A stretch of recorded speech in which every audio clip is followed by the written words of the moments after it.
ressourcerie de l'écrivain. C'est une petite vidéo que j'ai mis longtemps en fait à réfléchir à la question de la faire ou pas, comment la faire, sous quelle forme. Parce que donc là, on a fini les Dimensions fantastiques et on a fini Shirley de Charlotte Brontë. J'ai envie de faire une pause, c'est pour ça que cette vidéo sort aussi, et j'aimerais bien en fait proposer dans une sorte de vote différentes pistes de lecture en format court. Là, je suis plus partie sur des contes, il me semble, et j'ai plusieurs idées de romans aussi, enfin de formats un peu longs. Au niveau des contes, je vais pas vous faire de résumé parce que ça sert à rien. Si on peut partir soit sur des contes qui vont être liés à une zone géographique. On a je ferai pas le tome 2 en entier, mais il y a la suite des Mille et une nuits. J'ai lu à peu près le tome 1 en entier, je crois qu'il restait 2 nuits. Et si vous voulez, comme c'est des contes, ce sont des contes qui sont enchâssés, parce que Scheherazade raconte une histoire, raconte un conte, dans ce conte-là, quelqu'un d'autre raconte un conte, etc. Au lieu de finir la grande histoire de Scheherazade, on peut finir un des contes, un des gros contes, une des grosses boîtes. Donc ça peut être ça.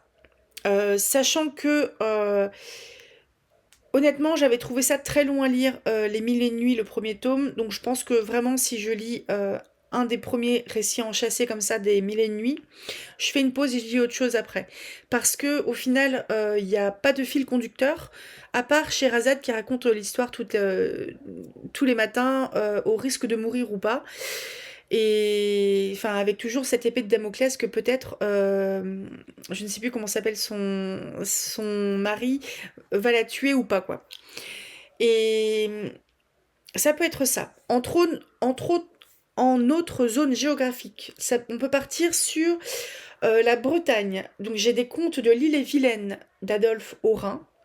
J'ai des contes du pays gallo. Donc c'est le pays le pays gallo, c'est le pays où on parlait un breton qui était mélangé à du latin, donc c'est plutôt l'est de la Bretagne. Vous faites une petite ligne vers Saint-Brieuc, tout à gauche c'est les Bretons et à droite c'est les Gallos. J'ai aussi des fables et des légendes du Japon de Claudius Ferrand. Ça, c'est un truc qui est sur Gallica, parce que en fait j'avais un e-pub, mais il est pourri. J'ai des contes et légendes d'Écosse, de je sais plus qui. Et j'ai des contes et nouvelles de Tolstoï aussi. Et enfin, là on est plus sur des nouvelles fantastiques, je pense. Si vous avez écouté les Dimensions fantastiques, il y avait L'homme au sable qui était inspiré du marchand de sable de E.T.A. Hoffmann, qui me semble bien doit être allemand. Au moins langue germanique par là-bas. Et donc là on serait plus sur des nouvelles fantastiques, un petit peu dans le goût des Dimensions fantastiques. Donc je peux vous proposer tout ça. Et Paul Sébillot aussi. Paul Sébillot, je crois qu'on n'est pas sur la Bretagne, on est sur une autre région. Je sais plus où exactement. Paul Sébillot, c'est un collecteur de contes. Comme Adolphe Aurin, sans doute, comme Anatole Lebras. Donc c'est pas un auteur de contes, comme les Grimm ou les Andersen. C'est un collecteur.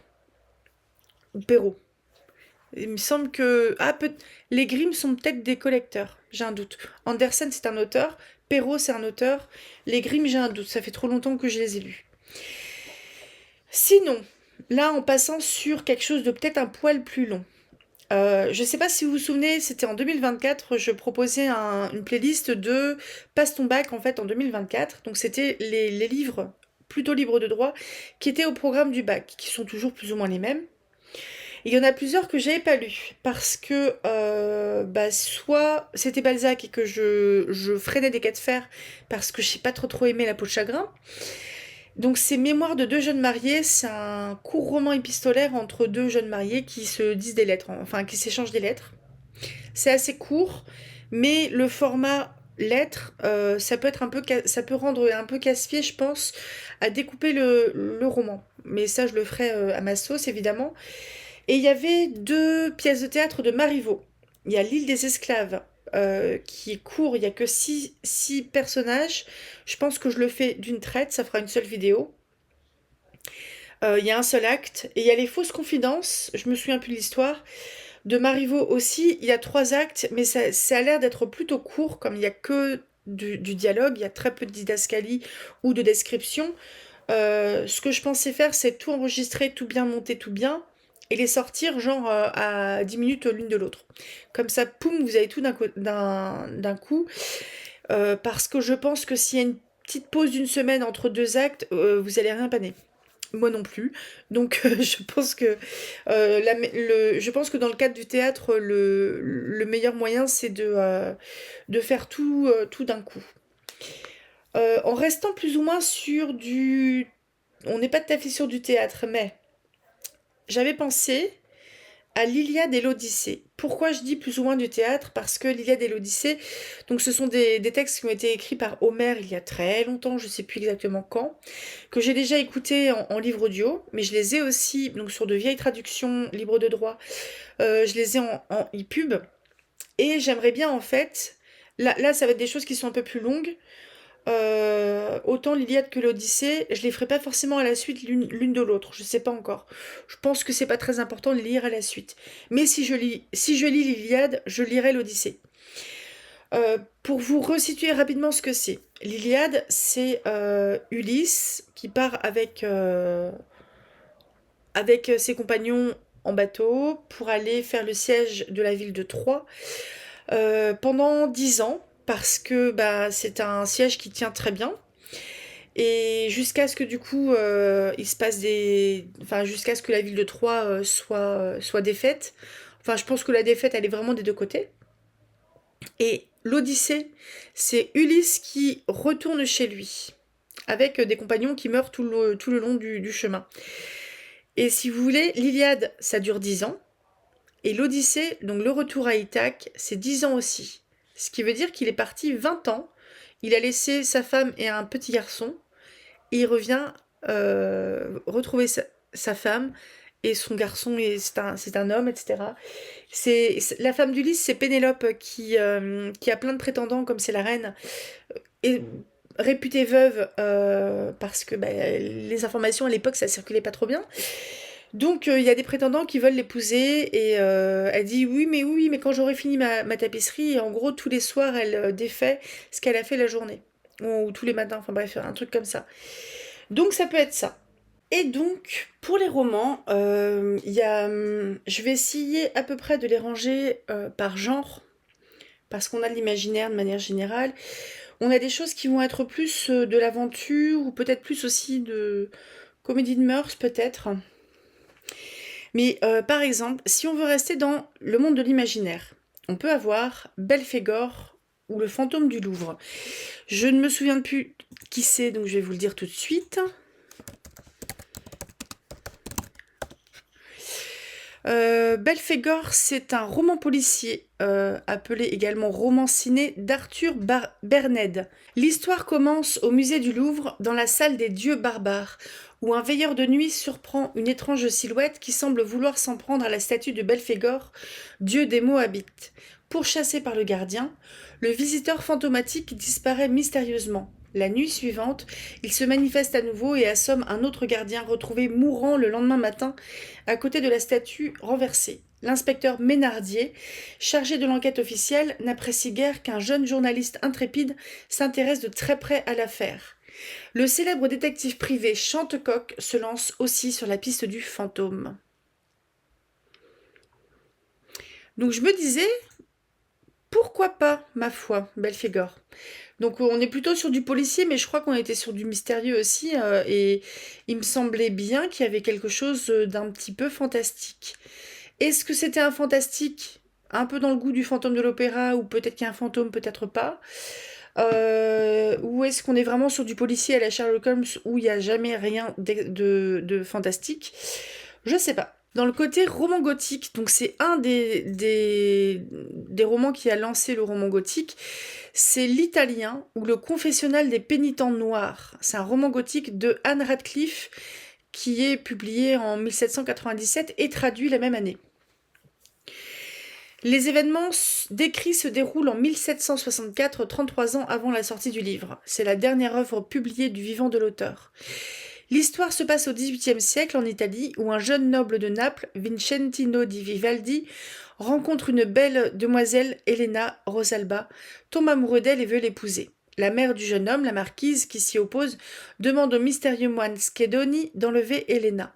Elena est enfermée dans un couvent, alors que Vincentino, après avoir poursuivi en vain le mystérieux moine, est enfermé. Point de suspension. Donc on parle d'atmosphère sombre et mystérieuse, des thématiques comme l'amour, la dévotion, les persécutions de la Sainte Inquisition.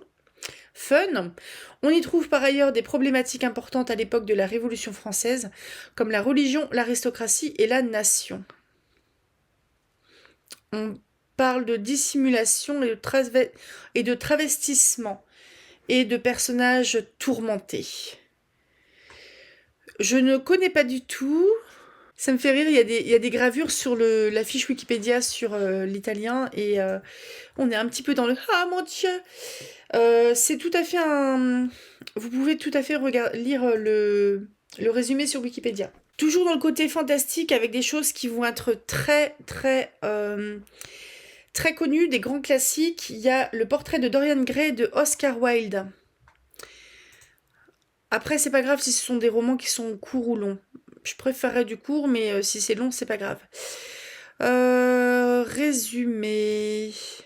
Donc, il a été publié en 1890. Et la première traduction, c'est Eugène Tardieu et Georges Maurevert en 1895. Je pense que ça peut ressembler un petit peu dans l'idée à La peau de chagrin, qui est antérieure, il me semble.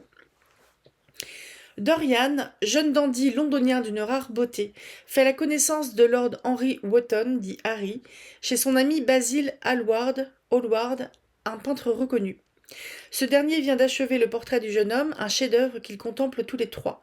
Conscient de la fascination et de la perversion que Lord Henry pourrait exercer sur Dorian, cette simple et belle nature, Basil demande à Lord Henry de ne pas tenter de le corrompre, mais Dorian se laisse séduire par les théories sur la jeunesse et le plaisir de ce nouvel ami qui le révèle à lui-même en le flattant. Un nouvel hédonisme, voilà ce que le siècle demande. Vous pouvez en être le tangible symbole. Il n'est rien avec votre personnalité que vous ne puissiez faire. Va naître dès lors en lui une profonde jalousie à l'égard de son propre portrait peint par Basile. Il formule le souhait que le tableau vieillisse à sa place pour pouvoir garder lui-même sa beauté d'adolescent. Si c'était moi qui toujours devais rester jeune, et si cette peinture pouvait vieillir, pour cela je donnerais tout. Il n'est rien dans le monde que je ne donnerais, mon âme même. Donc je m'arrête là parce qu'en fait, ne lisez pas le résumé sur la fiche Wikipédia, je pense qu'il vous raconte tout. Et toujours dans l'idée de grand classique, je pensais à Frankenstein ou le Prométhée moderne de Mary Shelley. C'est un roman épistolaire publié en 1818 par Mary Shelley et traduit pour la première fois en français par Jules Saladin en 1821. Donc Frankenstein... intrigue. C'est un récit enchâssé, genre littéraire populaire au XVIIIe siècle. Les récits enchâssés, c'est qu'il y a quelqu'un qui va raconter une histoire, et c'est vrai que c'est très à la mode. En fait, le narrateur est un personnage qui raconte l'histoire. Il est composé de plusieurs couches de récits emboîtés émanant de différents correspondants et enchâssés dans l'ensemble, plusieurs histoires de vie. Donc, introduction, récit cadre de Robert Walton. Le premier et principal correspondant, Robert Walton, raconte à sa sœur Margaret Walton Saville les aventures qu'il vit lors de son expédition maritime vers le pôle Nord. Il aperçoit un traîneau conduit par un géant, qui est le monstre, puis rencontre un homme et son traîneau, identiques au précédent, à la dérive sur un bloc de glace. C'est Victor Frankenstein qui, désespéré et désabusé, lui raconte la raison de ses malheurs. Il y a aussi donc le récit enchâssé de Victor Frankenstein.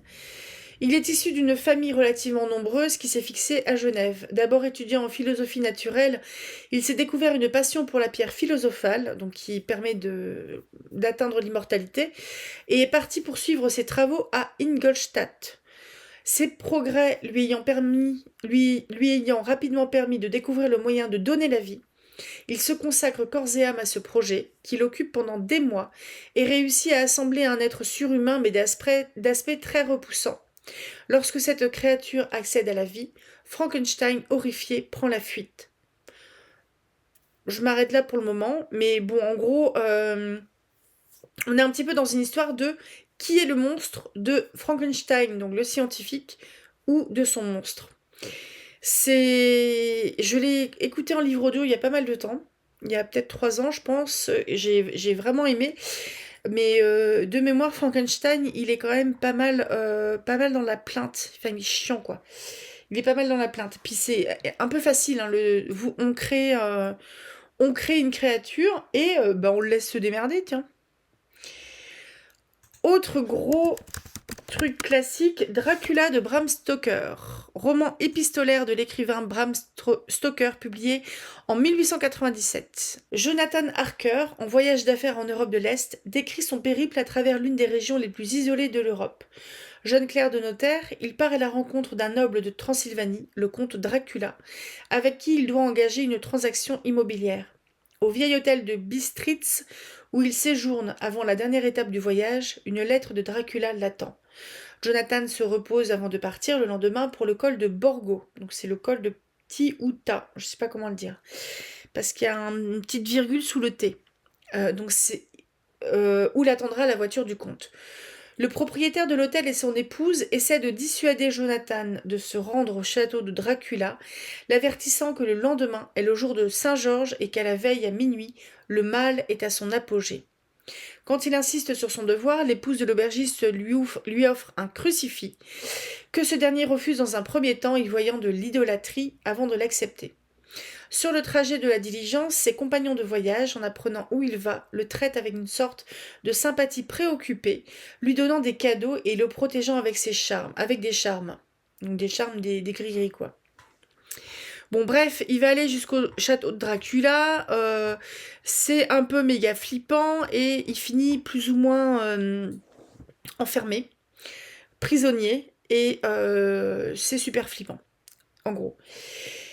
Je crois que Dracula, c'est la troisième histoire qui a lieu sur le vampire, sur la thématique du vampire dans un roman en Occident, parce que avant on a la nouvelle de Polidori, qui était un pote de Mary Shelley et de Byron.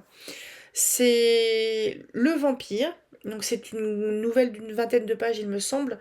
Et il y a aussi Carmilla de Joseph Sheridan Le Fanu, qui est également un Irlandais, il me semble, c'est une 30aine d'années avant Dracula. Et si Carmilla vous intéresse, c'est un court roman sur, pareil, la thématique du vampire, avec des amours saphiques, donc entre deux femmes. C'est tout doux, c'est tout doux de ce côté-là. L'auteur s'est très bien glissé dans la peau d'adolescente. Donc l'adolescente, c'est soit Laura, il me semble, l'héroïne, ou il y a Carmilla qui est l'autre personne. Et pareil, on est dans des ambiances qui font un peu flipper, il fait noir, il fait humide, il y a des choses, des fantômes qui apparaissent sur les chemins. Et je l'ai lu en fait sur la chaîne, donc si vous voulez y jeter un œil, n'hésitez pas. Si on veut un truc où il y a un peu une comédie de mœurs, un peu à la Maupassant, où on avait quelques nouvelles qui se passaient un peu dans le beau monde et compagnie, avec les aristocrates qui essayent de se marier. Il y a par exemple Le Grand Maulne d'Alain Fournier. Alors, je vais vous dire après qui c'est Alain Fournier, parce que c'est assez particulier. Alain Fournier, c'est un auteur qui est mort pendant la Première Guerre mondiale. Je vous lis juste les 2 premiers paragraphes. Le narrateur, François Sorel, raconte l'histoire d'Augustin Maulne, ancien camarade de classe devenu son ami. On est au sein des années 1890, à Sainte-Agathe, village fictif, en Sologne. Augustin est mis en pension par sa mère chez les Sorel. Ainsi, François, 15 ans, et Augustin, 17 ans, deviennent amis et suivent le cours supérieur de Sainte-Agathe, petit village du Haut-Berry inspiré d'Épineuil-le-Fleuriel, et comme lui, situé par l'auteur dans le Cher, près de Vierzon. En raison de son âge, de sa taille et de son caractère, Augustin s'impose vite au sein de la communauté scolaire. Il est plus âgé. Arrivé en novembre, il devient rapidement le centre des regards des jeunes gens de l'école. Une semaine avant Noël, en plein décembre, lorsque le père de François demande aux enfants qui accompagnera François pour récupérer à la gare de Vierzon les grands-parents de François, tout le monde pense que Maulne sera désigné. Ne l'étant pas, Maulne quitte la pension et l'école. Il ne reviendra que 3 jours après. Ce n'est qu'en février suivant qu'il racontera à François l'étrange aventure qu'il a vécue pendant ces quelques jours. Lors de l'escapade, Augustin Maulne s'était perdu et était arrivé par hasard dans un domaine mystérieux où se déroulait une fête étrange, poétique et pleine d'enfants. Le château bruissait de jeux et de danses, et plein d'enfants, tous déguisés, semblaient y faire la loi.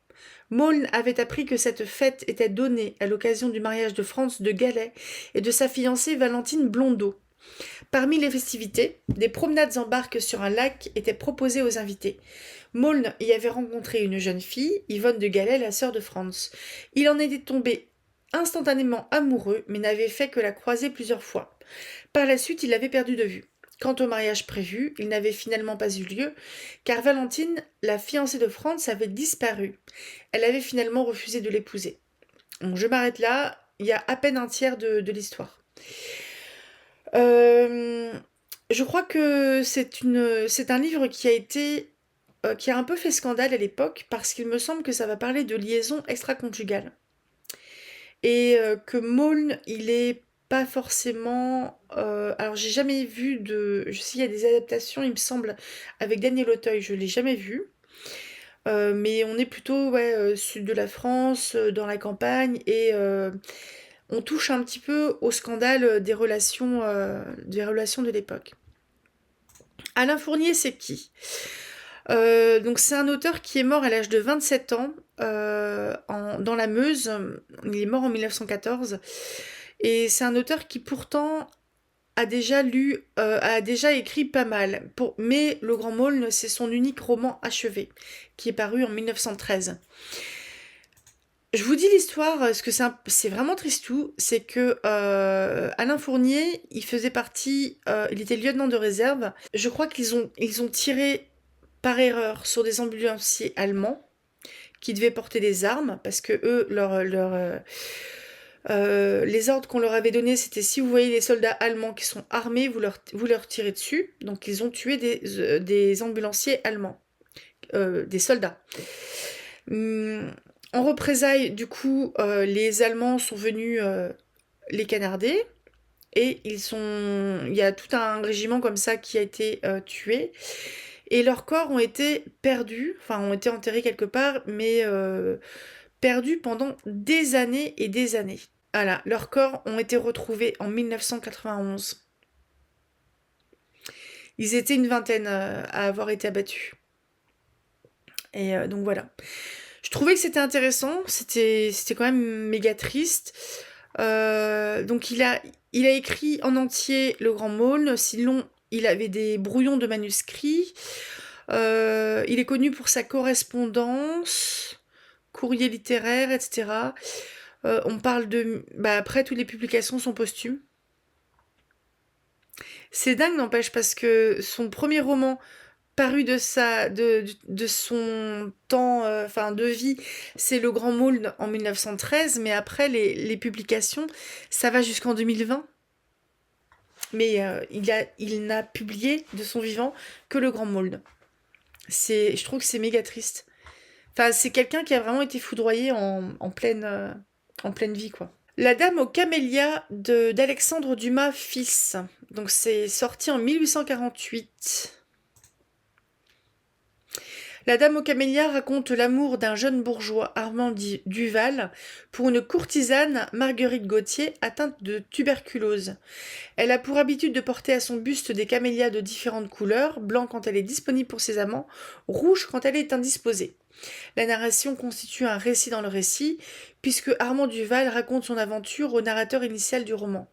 Dans le demi-monde parisien chic, où se côtoient riches amateurs et femmes légères, donc les demi-mondains, les demi-mondaines, c'était les courtisans en gros, c'était des prostituées de luxe.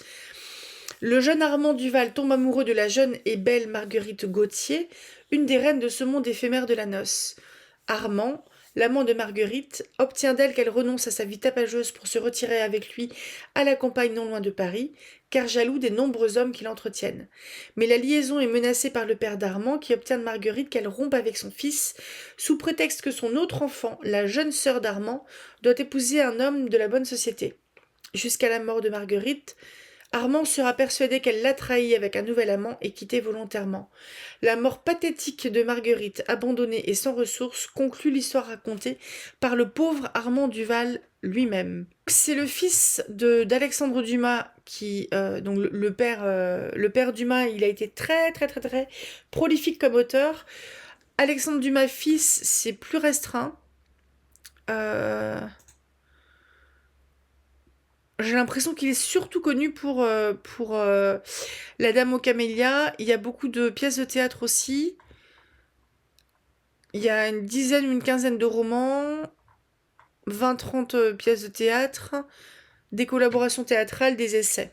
Là, ça va être beaucoup plus simple. Donc, j'ai une Céline qui m'a demandé de voir un peu ce qui se passait du côté de George Sand. Et en fait, quand j'étais, je pense, au collège, j'ai lu La Petite Fadette. Qu'on l'appelle sorcière ou farfadée, le personnage de la petite Fadette est nimbé d'une inquiétante magie. Les paysans l'accusent d'avoir ensorcelé un jeune villageois, tombé amoureux d'elle. Landry est en effet métamorphosé par cette fille mystérieuse. Mais en fait de magie, Fadette initie le jeune homme au secret de la nature pour laquelle elle nourrit une foi simple et raisonnée. Cette alchimie s'exprime aussi dans la matière du roman. Sand explore la langue, comme la Fadette parcourt la campagne. À l'écoute de toutes ces nuances et variations, elle découvre dans le dialecte du Berry le refuge d'un français que l'académisme avait étouffé. Au secours de ces rythmes oubliés, l'écrivaine Marie Lelang croise les registres pour forger une écriture neuve. Ses explorations de la nature et de la langue ont tout d'un combat. L'héroïne devra faire preuve de ruse et d'acharnement pour venir à bout des superstitions paysannes. Au-delà des charmes d'une lecture bucolique, la petite Fadette a la profondeur d'un ensorcellement. Je suis quasi sûre d'avoir lu ça j'ai lu ça au collège. Et mon prof m'avait dit oh, c'est quand même trop simple. Et moi, j'étais pas contente parce que j'avais bien aimé. J'avais pensé à Carmen de Mérimée. Alors, Carmen, c'est une nouvelle, a priori. Donc, peut-être un truc qui est un peu. Bon, si c'est une nouvelle, j'essaierai. Si elle est pas trop longue, j'essaierai de le faire en une fois. Donc, c'est une nouvelle écrite en 1845, publiée en 1847, qui a inspiré l'opéra donc Carmen de Georges Bizet. Carmen traite du sujet de la liberté, de l'amour obsessionnel et de la jalousie meurtrière. La nouvelle met principalement en scène les personnages de Carmen et de Don José, dont l'amour passionné pour la belle bohémienne est à sens unique, ce qui a pour résultat le meurtre de Carmen par Don José. Sympa. Ça faisait longtemps qu'on n'avait pas eu un petit féminicide. On va revenir rapidement aussi à George Sand, parce que j'avais repéré. Elle et lui de George Sand, c'est un roman autobiographique, un roman d'amour librement inspiré de la liaison que George Sand a entretenue avec l'écrivain Alfred de Musset, la transposant dans les milieux de la peinture. Le roman relate la passion dévorante qui se noue entre elle, Thérèse Jacques, et lui, Laurent de Fauvel. Tous deux sont artistes peintres, mais leurs personnalités sont très différentes. Celle de Thérèse Jacques est caractérisée par l'innocence et le dévouement, tandis que Laurent de Fauvel présente un mélange tourmenté de génie et de vice. En quête d'amour sublime, les deux amants font ensemble un voyage en Italie. Mais leur aspiration à une passion céleste s'achemine vers de sérieux obstacles. Et enfin, c'est un livre que, en fait, j'aimerais bien le lire, celui-là. On est sur, je pense, de l'exploration et de l'aventure pure. C'est Les Trappeurs de l'Arkansas, j'en avais déjà parlé. C'est de Gustave Aimard. Donc Gustave Aimard, je vous en avais parlé il y a quelques temps. C'est un gars qui a beaucoup écrit, mais c'est quelqu'un qui a appris très tard à lire. Parce que c'est un gosse qui avait été confié, je pense que c'était un orphelin qui avait été confié à une famille, sauf que ça l'avait saoulé. Et donc il s'était engagé très tôt comme mousse, et il a beaucoup voyagé. Et en fait, voilà, il s'est enfui à l'âge de 9 ans. Et il a débarqué en Patagonie, puis en Amérique du Nord. Il est devenu chercheur d'or, il est devenu trappeur. Il s'est enrôlé dans la marine, il a déserté, il a été au Chili, il a épousé une Comanche. Il a fait des voyages en Europe et dans le Caucase, il est retourné en France. Et en gros, les trappeurs de l'Arkansas, un jour, cœur loyal, un adolescent de 16 ans, tue un vaquero. Donc un vaquero, je pense que c'est un vacher, un gardien de vache. Son père, un grand propriétaire terrien, le chasse. Il se transforme alors en courageux trappeur et se trouve mêlé à de nombreuses aventures. Se liant d'amitié avec une farouche haine avec un Indien Comanche, tête d'aigle, il combat ensuite une bande de pirates des prairies et finit par trouver l'amour. On est frappé par l'abondance de titres que s'y rapportent à cette région semi-désertique de l'Ouest américain, qui vit refluer vers le milieu du XIXe siècle des aventuriers de toutes races, des colons, des chercheurs d'or, des trappeurs et des Indiens refoulés peu à peu de leur territoire d'origine. À cet égard, le récit le plus caractéristique est Les trappeurs de l'Arkansas, qui fait revivre un des épisodes de la lutte des chasseurs blancs et des peaux-rouges ligués contre les pirates qui infestaient ce vaste pays avant la formation d'une police rurale assez puissante. Par son intrigue mystérieuse, ses péripéties haletantes, ses poursuites et ses combats acharnés, Les trappeurs de l'Arkansas, le meilleur roman de Gustave Aimard, passionnera les enfants à partir de 9 ans, aussi vivement qu'un film de cow-boy. Ils y trouveront de plus une belle leçon d'énergie et de loyauté, sans compter une magnifique peinture de la vie au grand air, qui séduira plus particulièrement les petits amateurs de camping. Je trouve le résumé abominable. Alors, est-ce que j'ai des petits... Bon, il n'y a pas de commentaires, mais il est plutôt bien noté, ma foi. Il est quasiment à 7 sur 10. Je vous lis un petit bout de la critique de Philippe Cast, il me semble, sur Babelio. Vous est-il arrivé, quand vous étiez enfant, de vous scotcher à un bouquin au point d'être incapable de le reprendre une fois adulte? Je fais partie de ces gens qui, quand elles aiment un livre, le relisent et le re-relisent, et après re-re-re-relisent encore leur passage préféré. Il y a, je crois, 20 ans que je n'ai pas rouvert celui-ci. J'ai essayé une fois, je n'ai pas pu m'y replonger, et pourtant, même si les liens entre eux manquent parfois, pas mal de passages sont encore là, tout frais dans ma mémoire, avec les gravures qui les accompagnaient. Il y est question de cœurs nobles et généreux, d'Indiens que la reconnaissance transforme de cruels ennemis en indéfectibles amis, de bandits prêts aux pires crimes pour un peu d'or. Leur lutte héroïque prend place dans une nature luxuriante, faisant l'objet de magnifiques descriptions, où le trappeur buriné et l'Indien ne font qu'un avec leur environnement. De sanglants combats s'y déroulent, des idylles s'y nouent, bref, on l'aura compris. C'est Gustave Aimard qui, à bien des égards, a inventé le western. Donc on dit que c'est vraiment au début de la conquête de l'Ouest. C'était un contemporain en fait de la conquête de l'Ouest. Le combat ne met pas aux prises des Américains et des Sioux, mais des Mexicains et des Comanches, lesquels se combattirent bien plus longtemps et de façon bien plus dure du reste. Foin des Colts et des carabines Winchester, fusils et pistolets sont à un coup. Pas de cow-boys, les aventuriers solitaires au passé mystérieux sont ici trappeurs. L'Amérique est encore un continent immense et vierge, et bien des zones sur sa carte encore blanches. En comparaison, le bon, la brute et le truand de Sergio Leone vivent dans un monde bien citadin et bien monotone. Un livre qui fascinera enfants et adolescents, rêvant d'aventures et de rivages lointains, et qui sait, donnera peut-être même le goût de la lecture à quelques-uns. Ce que je vous propose en fait, c'est que vous m'aidiez à planifier mon année. Pourquoi pas. Je vous ai donné plusieurs idées de contes, plusieurs idées de romans. Je pense que les choses qui sont très courtes, comme L'île des esclaves, peut-être Les fausses confidences, Mémoire des deux jeunes mariés et Carmen de Mérimée. Parce que Carmen, c'est une nouvelle. Je pense que je vais les faire de temps en temps, comme ça, puis entre deux trucs. Mérimée, d'ailleurs, Carmen, elle peut passer peut-être sur un samedi. Donc, et si vous me donniez 3 idées de contes, donc selon l'endroit où vous avez envie que ça se déroule, donc les Mille et une nuits, l'île est vilaine, le pays gallo, l'Écosse, la Russie avec Tolstoï, le Japon. Il y avait Paul Sébillot, je sais plus d'où c'est. Il y a les Nouvelles Fantastiques de Hoffmann et l'Écosse. Je crois que je l'ai déjà dit. Et n'hésitez pas à me dire aussi ce qui vous intéresse. Si vous pouviez me dire 3 de chaque, 3 romans, qu'importe la durée. Comme ça, on peut se planifier en fait l'année. Parce que du coup, si ça fait avril, mai, juin par exemple, juillet, août, septembre, octobre, novembre, décembre. Ouais, il y a moyen d'en lire 3-4 d'ici la fin de l'année. Mais j'aimerais bien, c'est vrai, lire des choses qui soient un peu plus courtes que Shirley, là, que j'ai trouvé quand même très long. Autre chose, on pourrait éventuellement, si ça vous dit, se lire aussi en nouvelles un autre recueil de Sherlock Holmes. Donc c'est plus les aventures, c'est les mémoires de Sherlock Holmes. C'est un deuxième recueil de nouvelles. Parce que après il y a Le Chien des Baskerville qui est un roman. Parce qu'en fait il reste 2 romans et je crois un, deux, 3 ou 4 recueils de nouvelles de Sherlock Holmes à lire. Parce qu'il y en a 9 au total, plus une pièce de théâtre. Donc n'hésitez pas à me dire si ça vous intéresse, qu'on peut repartir sur un Holmes. Les Holmes, c'est à peu près une nouvelle par samedi.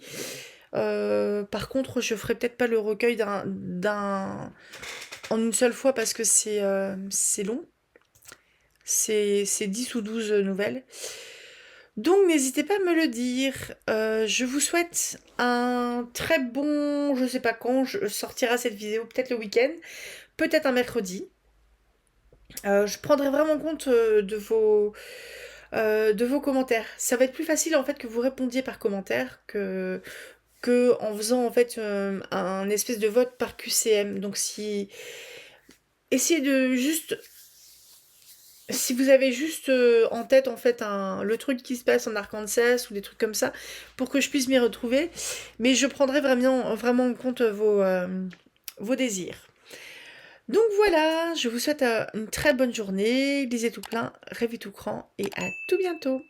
Salut!